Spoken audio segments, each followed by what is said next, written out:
When an update is available for a Hydrogen One app, you will receive a push notification on the lock screen. Once your device is unlocked, in the Red Layaloft app, click the My Apps and Games button.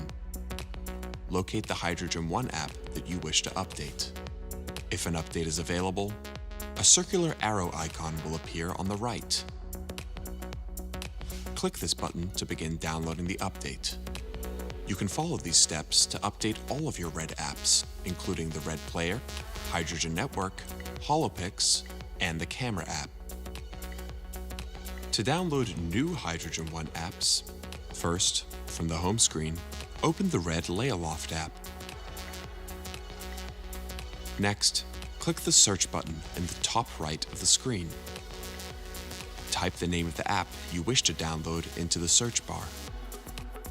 Finally, click the download arrow button to download the app to your Red Hydrogen One.